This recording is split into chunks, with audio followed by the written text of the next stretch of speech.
Today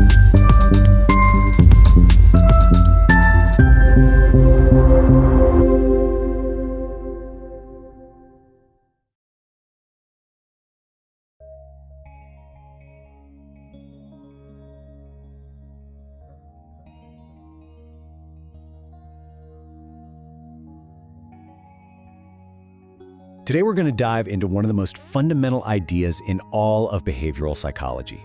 It's a discovery that was made completely by accident, but it reveals the hidden wires that control so many of our everyday reactions. I mean, really think about it. Why does a specific notification sound on your phone make your heart kind of jump? Or why does some silly little product jingle suddenly make you crave a snack? A jingle isn't food, and that notification sound isn't the actual news. So, what in the world is going on here? Well, the answer is you're not always acting logically. A lot of the time, you're just responding to a trigger. Your brain is absolutely full of these hidden connections, these little associations that have been built up over years, most of the time without you even noticing. These reactions are conditioned. And to really get how these wires get connected, we've got to go all the way back to the 1890s. We're talking about a Russian scientist who just stumbled upon this massive psychological breakthrough while he was actually trying to study something else entirely. This guy right here is Ivan Pavlov, and he was no psychologist. In fact, he was apparently pretty skeptical of the whole field. He was a physiologist, totally obsessed with the digestive system. His whole research was about studying why and when dogs salivated in response to food. But then, he started noticing something weird. The dogs would start to drool before the food even showed up, sometimes just at the sight of the lab assistant who usually brought it. Pavlov's career was all about physiology. I mean, his groundbreaking work on digestion actually earned him the Nobel Prize in 1904. But you know what's funny? It was that accidental observation he made in the 1890s that would end up being his real legacy, in a totally different field. This little discovery changed everything for him and led to one of the most famous experiments in history. So how did he test this strange thing he was seeing? Well, the experiment that followed was just beautiful in its simplicity. So, stage one. Before any conditioning, the food naturally made the dogs drool. No surprise there. A neutral thing, like a bell, did absolutely nothing. Then came stage two, the conditioning part. He would ring the bell right before giving the dogs their food, and he did this over and over and over. And finally, stage three. After all that conditioning, the sound of the bell alone was enough to make the dogs drool. A brand new connection had been forged in their brains. And you can really see the kind of person he was in this quote. That intense focus is what let him see the massive importance of something that, honestly, anyone else might have just dismissed as a simple fluke. Now, Pavlov didn't just stop at observing this. He created a whole new language to describe what was happening, breaking down exactly how a totally neutral signal can become such a powerful automatic trigger. Okay, here are the 4 key terms you need to know. First, you have the unconditioned stimulus, or UCS. That's the thing that naturally causes a reaction. For the dogs, it was the food. The natural reaction itself is the unconditioned response, or UCR. That's the drooling. Then you've got the conditioned stimulus, the CS. This starts out as totally neutral, like the bell, but after it gets paired with the food, it becomes a trigger. And that leads to the final piece, the conditioned response, or CR. This is the learned reaction, the dog drooling just at the sound of the bell. Okay, but let's be real. This isn't just a story about dogs and bells from 100 years ago.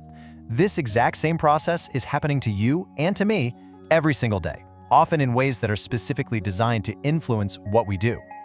Just think about it. When your dog goes nuts just because you picked up your keys, that's classical conditioning. When the smell from a coffee shop makes you feel more awake before you've even had a single sip, yep, that's conditioning too.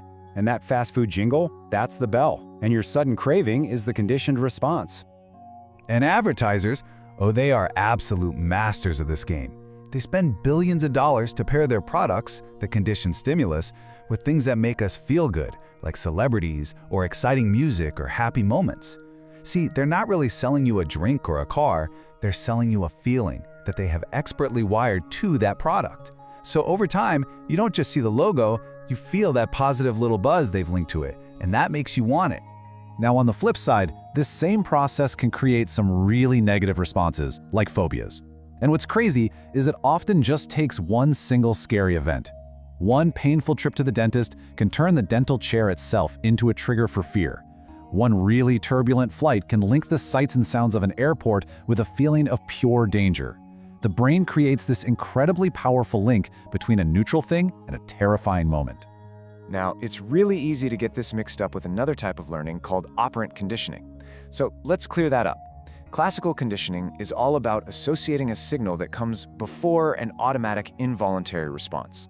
But operant conditioning is about learning through consequences, rewards or punishments that come after you do something voluntarily, like giving a dog a treat for sitting. So, this begs the question, if these responses are learned, can they be unlearned? And the answer is a big, loud yes. Understanding how this works is what gives us the power to break those unwanted connections that might be messing with our lives. The scientific term for this is extinction. It's pretty straightforward. If Pavlov had just kept ringing that bell over and over without ever bringing out the food, the dogs would have eventually stopped drooling. The association gets weaker and weaker and finally fades when the trigger is presented again and again without the original reward or threat. And this is basically the foundation of therapies for phobias, like cognitive behavioral therapy. It's really a clear three-step process. First, you've got to identify the specific trigger. What is the sound, the place, the object? Then you gradually expose yourself to that trigger, but in a safe environment, without the bad thing happening. And finally, by doing that repeatedly, you weaken the link. You're basically teaching your brain that the bell doesn't signal danger anymore. At the end of the day, classical conditioning isn't some obscure theory. It's a fundamental process that shapes our emotions, our fears, and our cravings every single day. It explains why a simple sound can make you hungry and why a specific place can fill you with anxiety. Which kind of leaves us with one last question to think about. What unseen bells are ringing in your life, and what are they making you do?